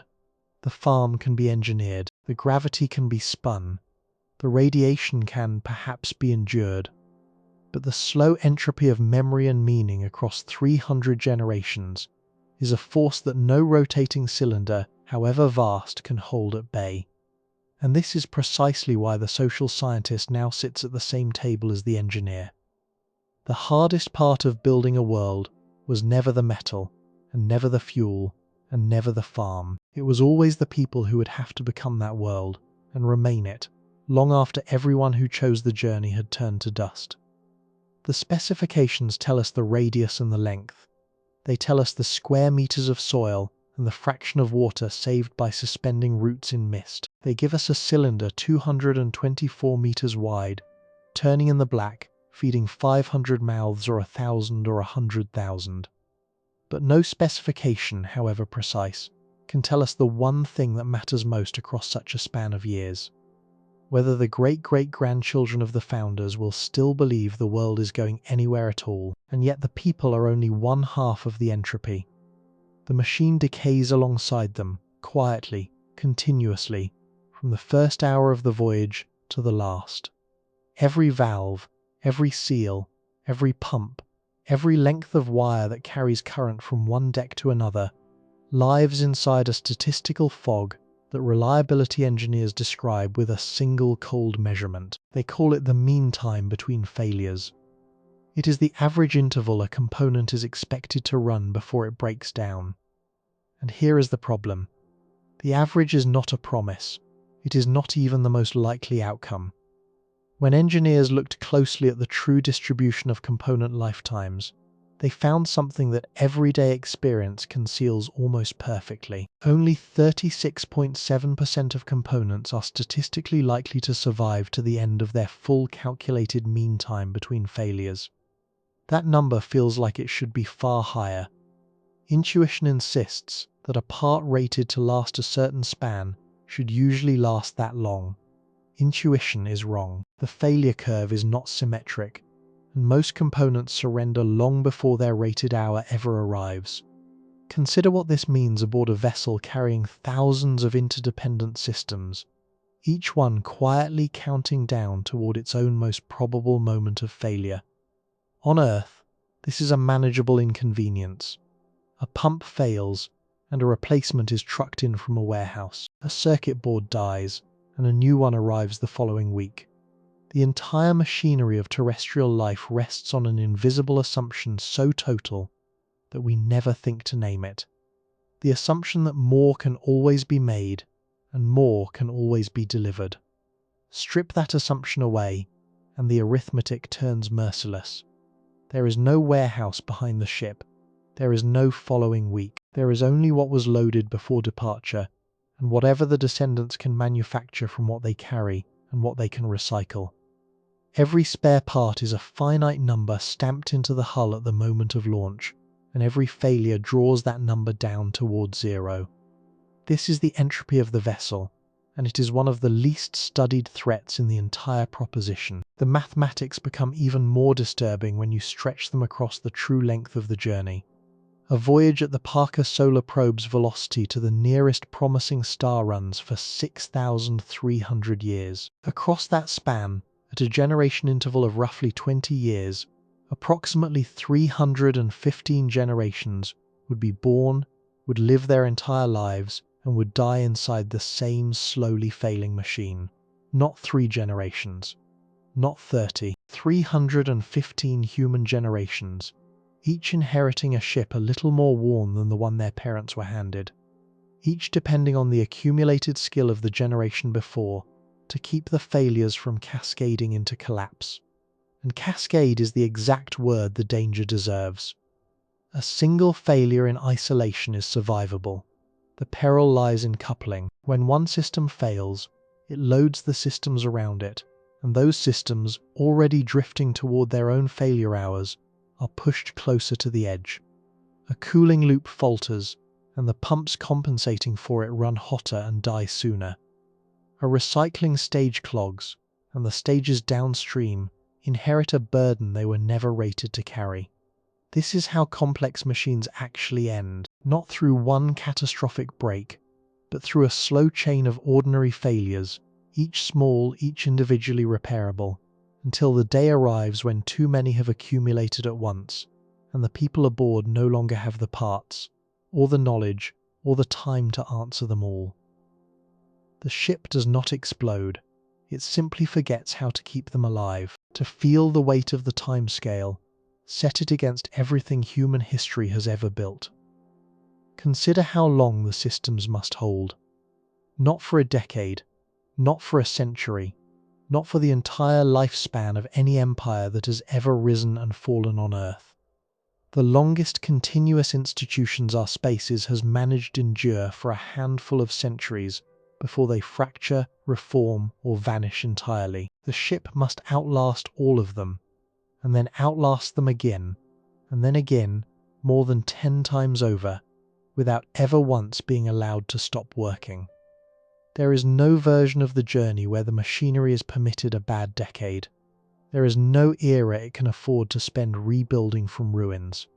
The tolerance for total failure across 6,300 years is not low. It is zero. The designers who first stared into this abyss did not flinch from its darkest implication. Among the earliest generation ship concepts, proposed in the 1960s, was the Ensman Starship, a vessel built around an enormous sphere of frozen deuterium for fuel, and designed to carry some 200 colonists across a voyage of several centuries. What set it apart was not its propulsion or its size, it was the honesty of its premise. The Ensman design was among the first to plan explicitly for the deaths of every single original crew member long before arrival. The people who boarded were not passengers in any ordinary sense. They were the first link in a chain of custody stretching across centuries, tasked with delivering not themselves but a functioning civilization to strangers they would never meet, born generations after their own bones had been recycled back into the soil of the farms. And this is where two forms of entropy meet and multiply. The machine wears down according to the pitiless arithmetic of the failure curve, but the knowledge required to fight that wearing down lives only in human minds, minds that must be taught, one generation to the next, without a single unbroken failure across 315 handoffs. Every skill that keeps the ship alive, every repair technique, every understanding of why a given system behaves as it does, must survive a relay race longer than all of written history. Lose the metallurgists in one bad generation, through disease, through accident, through simple disinterest, and the ability to forge a critical part may vanish with them, unrecoverable, gone before anyone realizes it was the last thread holding a system together. The parts run out. The people who knew how to make more run out first, and neither shortage announces itself until the moment it becomes fatal. These calculations reveal a profound truth that the physics of decay encodes but everyday experience carefully obscures. On Earth, we live inside a civilization so large and so redundant that no single failure of knowledge or hardware ever threatens the whole. If one factory closes, another opens. If one expert dies, 10,000 others hold the same knowledge. The generation ship strips away that redundancy until almost nothing remains. A crew of 98 or 500, or even 100,000, is a vanishingly thin buffer against the compound entropy of matter and memory decaying together across 63 centuries. Everything that Earth solves through sheer abundance, the ship must solve through discipline, foresight, and a margin for error that shrinks with every passing year and every failed component that cannot be replaced. So the true specification of a generation ship was never really a number of meters, or a mass of fuel, or an area of soil. It was a demand made against time itself. Build a thing that does not decay faster than its inhabitants can heal it. Teach a people to remember, flawlessly, across a span longer than they have ever remembered anything. Hold entropy at bay in the metal and in the mind at once, for so long that the very meaning of the mission risks eroding before the destination is ever reached. The engineering can be specified. The specifications, however precise, still assume the one thing no equation can guarantee, that there will always be someone left aboard who both knows how to keep the world running and still believes it is worth the running.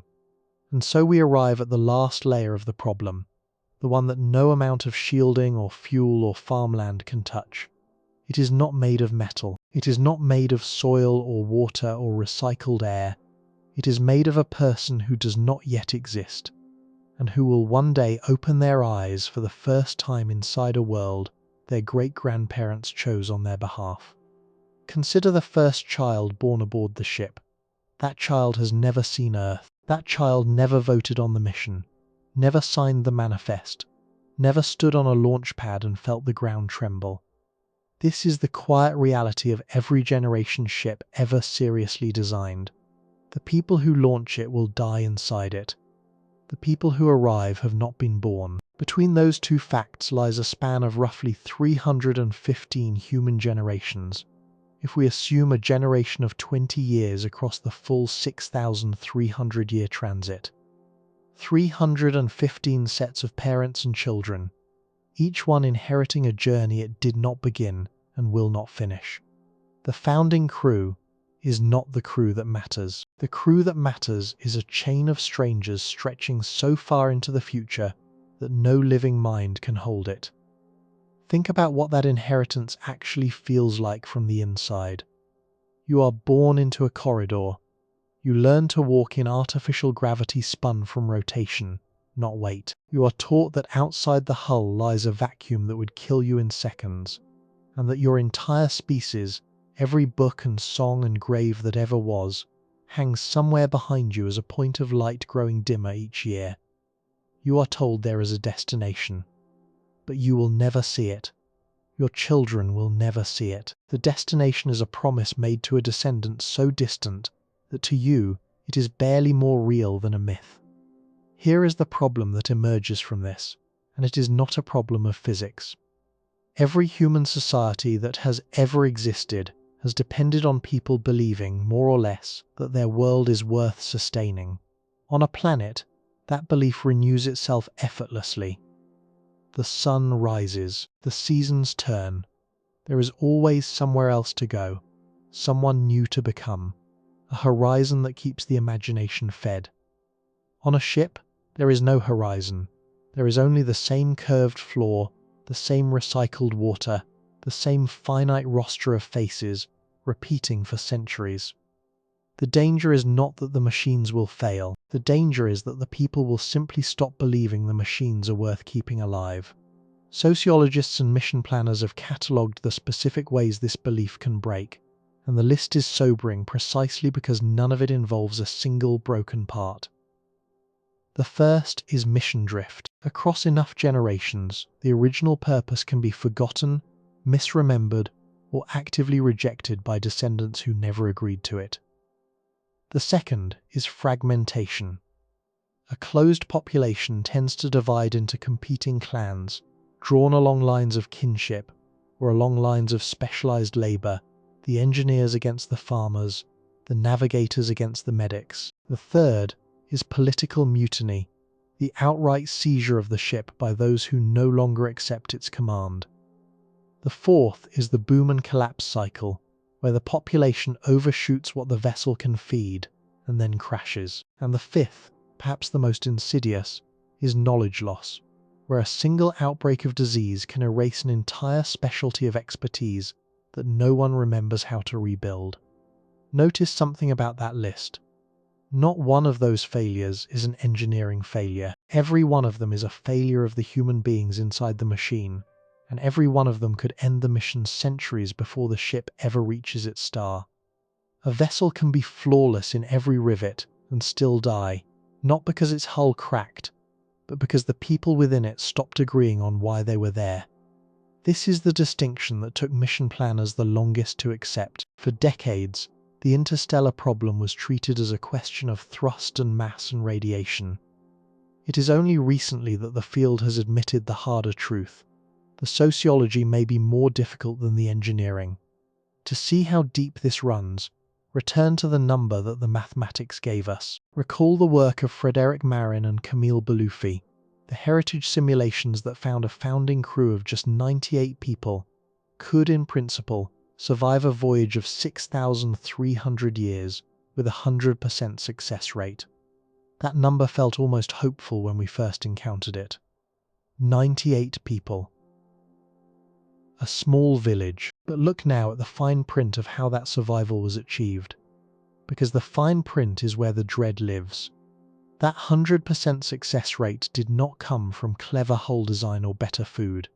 It came from rules imposed upon the people themselves.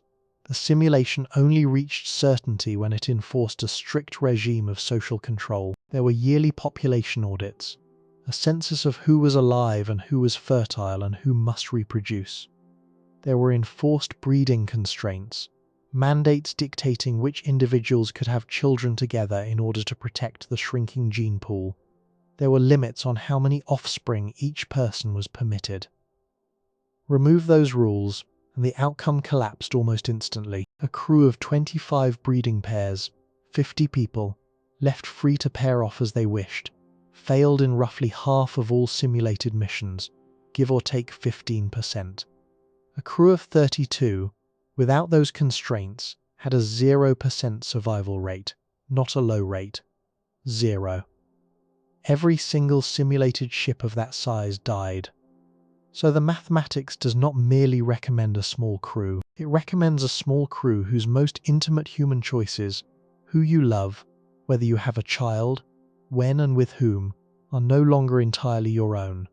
And here is the paradox that sits at the very center of the generation ship, sharper than any radiation and colder than any vacuum. The very rules that guarantee the ship's biological survival may be the rules most likely to destroy it socially. Think back to that catalogue of collapse. Mutiny, fragmentation, the rejection of the original mission. What is more likely to breed mutiny than a system that tells free people, born into a corridor they never chose, exactly whom they may love and how many children they may hold? This is the trap in its fullest form. To keep the genes viable, you must impose an authority so total that it reaches into the bedroom and the nursery. But to impose that authority across 315 generations, you must hope that not one of those generations ever decides it has had enough. The equations that promise survival assume perfect, permanent obedience from people who will never meet the ones who wrote the rules, and who owe them nothing but their own unasked for existence. The solution to the genetics crisis is, quietly, a description of the social crisis. They are not two problems. They are one problem wearing two faces. The field has begun, at last, to take this seriously in a way that is almost startling in its honesty. When Project Hyperion opened its design competition for a ship carrying 1,000 passengers across 250 years, it laid down a requirement that no earlier engineering study had dared to make mandatory. Every design team was required to include, at minimum, 3 kinds of expert: an architect to shape the space, an engineer to make it work, and a social scientist to keep the people inside it human. Read that requirement carefully, because it is a confession. It is the field admitting, in the language of a rulebook, that the arrangement of a society aboard the ship is not a soft afterthought to be bolted on once the hard science is finished. It is structural. The design of who gets to decide, and how memory is preserved, and how belief is renewed, is now considered as load-bearing as the hull itself. There is buried in this a fragile kind of hope. It is not nothing that we have learned to name the danger. The earliest dreamers of these ships, going back to the Ensman concept of the 1960s with its 200 colonists and its sphere of frozen fuel, were among the first to plan honestly for the deaths of the entire original crew before arrival. That was a hard truth to face, and they faced it. And now, a generation of designers has gone further, insisting that the human heart is part of the machinery, that a mission which ignores the sociology is not a serious mission at all. To know the shape of the trap is the first, necessary step toward ever climbing out of it. But this is where the hope thins into something colder. Knowing the danger is not the same as solving it. We have never, not once, in the entire history of our species, built a human community sealed away from the rest of humanity and watched it hold together across even a handful of generations, let alone hundreds. We have no data, we have only models, and the honest models keep telling us the same uncomfortable thing. The system that survives is not the free one, and the free one is the only kind of human society any of us would recognize as our own. So the question that has been circling this entire journey now stands fully revealed, no longer hidden behind fuel masses and farmland areas and shielding thicknesses. It was never really a question about whether a ship can cross the distance between the stars. It was a question about what, exactly, would be waiting to step off at the other end. Consider the first child. Not the founders who volunteered, who signed whatever document a civilization asks its pioneers to sign, who weighed the sacrifice and chose it with open eyes. Consider instead the first child born after launch, somewhere in the rotating dark, a decade or two into a voyage measured in thousands of years. That child never chose anything. That child will grow up looking at images of a blue world no living person aboard has ever touched. A place described the way we describe the Garden of Eden or the lost city of Atlantis. Earth becomes a myth. The mission becomes an inheritance. And no one ever asked the inheritor whether they wanted it. This is the quiet horror at the center of the generation ship, and it is the one no amount of engineering can shield against. The founders consent. Everyone after them is conscripted. If the voyage lasts the 6,300 years that the Parker Solar Probe's speed demands, then roughly 315 human generations will live their entire lives inside a machine.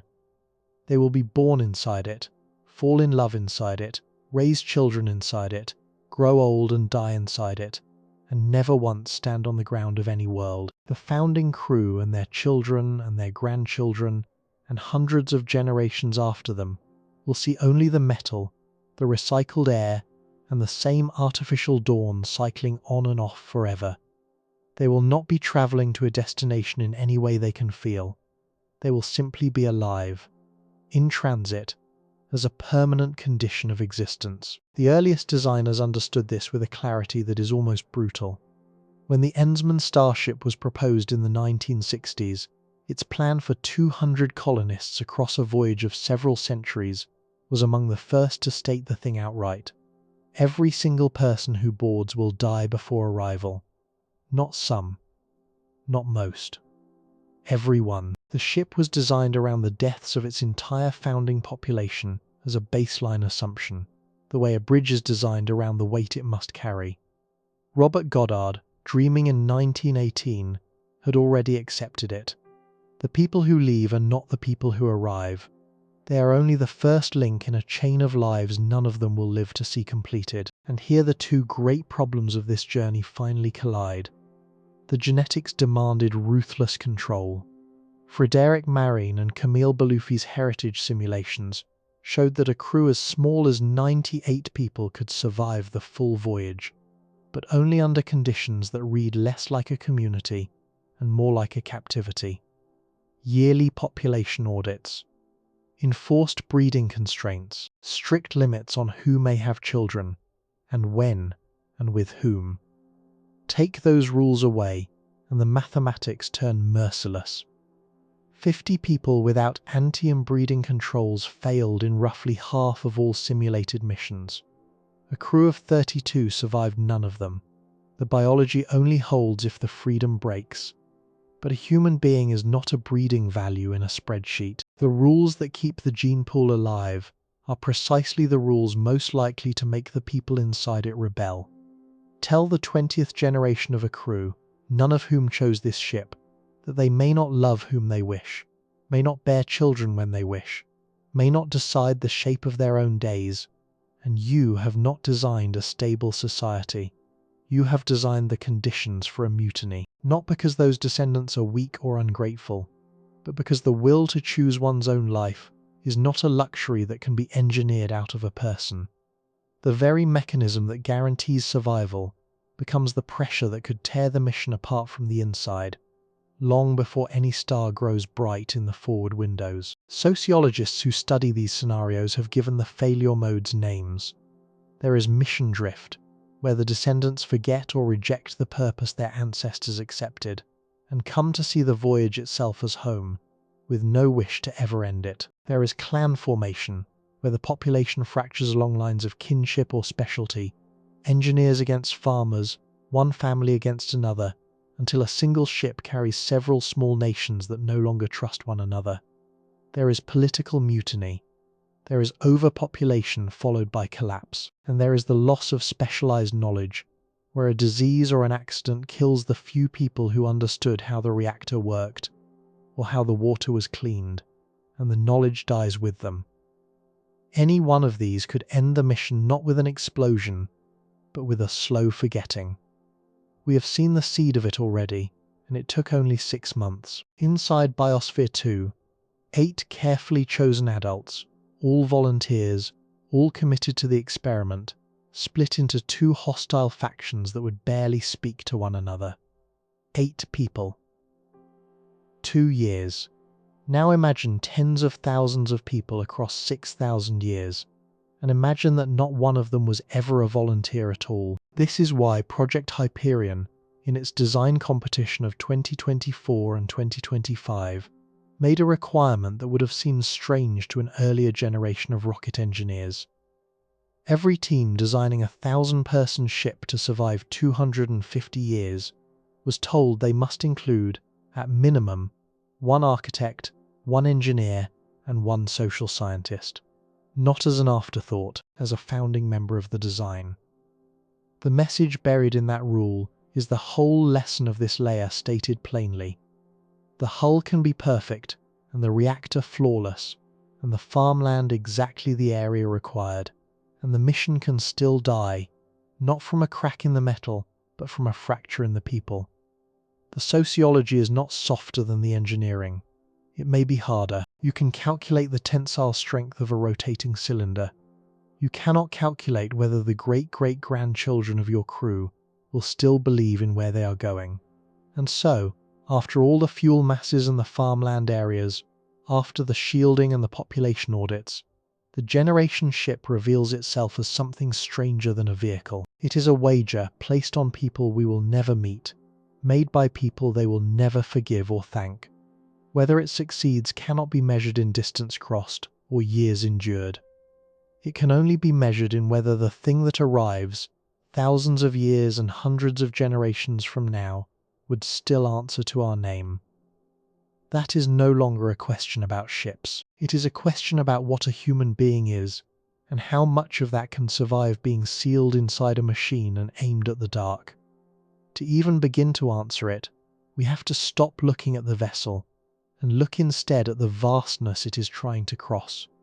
Consider that vastness for a moment, not as a number on a page, but as a silence. Between us and Proxima Centauri b, the nearest world that might one day resemble our own, there lie 4.24 light-years of almost perfect emptiness.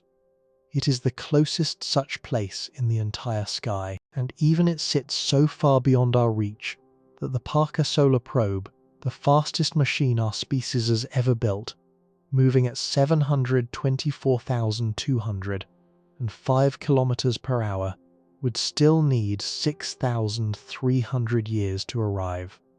That is the near neighbor. That is the gentle version of the problem. 6,300 years is not a journey, it is a history. If a ship left today, and no swifter vessel ever overtook it, roughly 315 human generations would be born, would live their entire lives, and would die inside that hull before the destination ever filled the forward windows. The founders would become legends. Then they would become names. Then they would be forgotten entirely. The strange truth of a generation ship is not that it carries people across space. It is that it carries the dead, generation after generation, toward a shore that none of them will ever touch. So we arrive, at the very end, at the question the title only pretended to ask: how long would humanity's first generation ship actually last? We have spent this entire journey discovering that the honest answer is not measured in years at all. It is measured in something far harder to hold. It is measured in whether meaning itself can survive the crossing. Perhaps it can. Perhaps a people sealed inside a spinning cylinder for 300 generations would guard their purpose with a devotion we can barely imagine, passing the mission down like a sacred flame, each generation sheltering it more carefully than the last precisely because it is the only inheritance they have. Perhaps the achievement, a living world arriving intact at another star, would justify every sacrifice made by every soul who never saw it. Or perhaps the human spirit needs something that no mission can ever give it. Not a destination it will never reach, but the simple freedom to choose its own direction. Perhaps a person requires the open sky more than the guaranteed arrival, and perhaps no cause, however noble, can survive being made compulsory for 1,000 years. We do not know. That is not a weakness of this discussion. It is the most honest thing that can be said. These questions have no universal answers, and they never will, because in the end they are not questions about physics. Different people, standing in different centuries, will make entirely different choices. Some will look at 6,300 years of confinement and see a prison. Others will look at the very same span and see a cathedral, raised slowly across time by hands that trusted hands they would never live to hold. The engineers gave us their numbers, and the numbers were exact. 98 people, held to yearly population audits and to firm limits on who may have children, and when and how many. 224 meters of radius spun to make a floor beneath their feet. Nearly half a square kilometer of farmland coaxed to grow without soil. These are real answers to real problems, and on paper they work. But notice what the working answer costs. To keep 98 people biologically alive across 6,000 years, you must tell them whom they may love, and when they may become parents, and how many of their children they are permitted to raise. The solution that saves the body may be the very thing that fractures the spirit. Not through any cruelty, but through arithmetic alone. That is the paradox we cannot engineer away. The tighter the rules that guarantee survival, the more closely they resemble the exact conditions that across all of recorded human history have produced rebellion, schism, and collapse. We have never met a people who accepted total authority over their own children forever. We have no evidence that such a people could ever be made, and yet without that authority the mathematics turn against us, and the diversity bleeds away across the generations, and the ship at last arrives carrying not a civilization, but its thinned and exhausted remnant. Save the body, and you may lose the will. Free the will, and you may lose the body. There is no setting of the dial that answers both.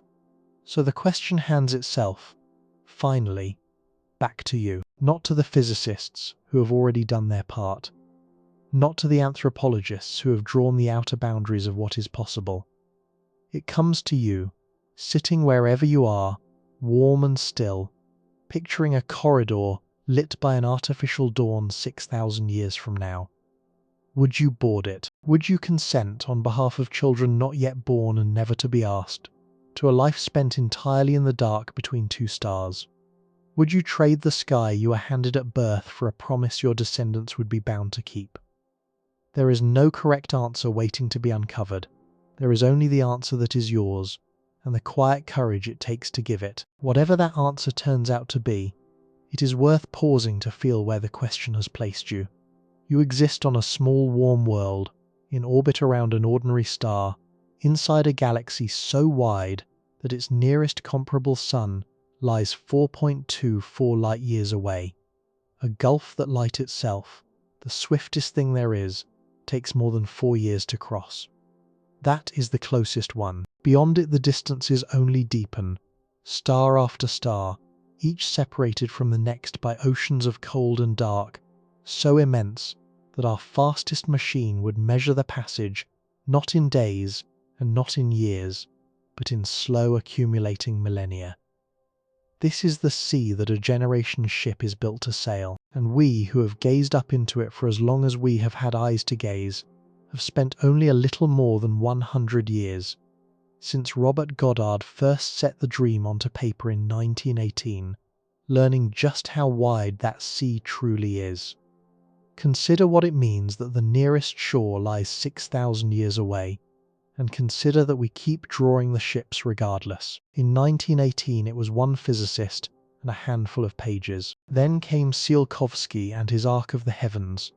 Then Bernal and his hollow sphere of Livingstone. Then Daedalus with its 50,000 tonners of fusion fuel. Then the 100-year starship and its symposium of 700 gathered minds. And then, in our own decade, teams of architects and engineers and social scientists sketching cylinders, meant to shelter 1,000 souls for 250 years. Not a single one of these ships has ever left the page, and still, in every generation, someone sits down at a table and begins to draw the next one. That persistence is itself a kind of answer. It says something the equations cannot. What it says is not that the journey is easy. It plainly is not. What it says is not that the problem is solved, because on every axis that matters, From the failing oxygen of a sealed glass dome, to the slow erosion of a small gene pool, to the silent accumulation of radiation, the problem remains stubbornly, honestly open. What the drawing says is quieter than a solution, and older than any of the mathematics. It says that a species which has looked at 6,000 years of darkness, and understood exactly what that darkness would demand, has still not been able to bring itself to look away. The ships stay unbuilt. The dreaming does not stop. There is something in that refusal worth understanding before we close, because the true measure of this entire question was never the fuel, and never the farmland, and never even the 98 names on the founding roster. The true measure is what that unbroken century of dreaming reveals about the creatures doing the dreaming. We are small, we are brief, we are bound, each of us, to a single warm world turning under a single ordinary star, and the nearest other shore is so far that no one now living, and no one their grandchildren will ever know, could reach it in 100 lifetimes laid end to end. Perhaps that is the whole of it. Perhaps we were never meant to leave, and the 6,300 years the nearest shore demands is the universe's plain and final answer, spoken in the only language it knows, which is distance. Or perhaps the reaching is the point. Perhaps a creature that stays home and lives quietly has already begun, in some small way, to die, and the dreaming that will not stop is not foolishness but the clearest evidence we have of what we are. The dossier cannot settle this. No equation can. The mathematics can tell you that 98 carefully chosen people, bound by yearly audits and enforced limits on who may have children and how many, could in principle survive the crossing. It cannot tell you whether they should. It cannot tell you whether the thing that stepped off the ship after 315 generations would thank us, or curse us, or understand us at all. These are not questions with universal answers. They never were.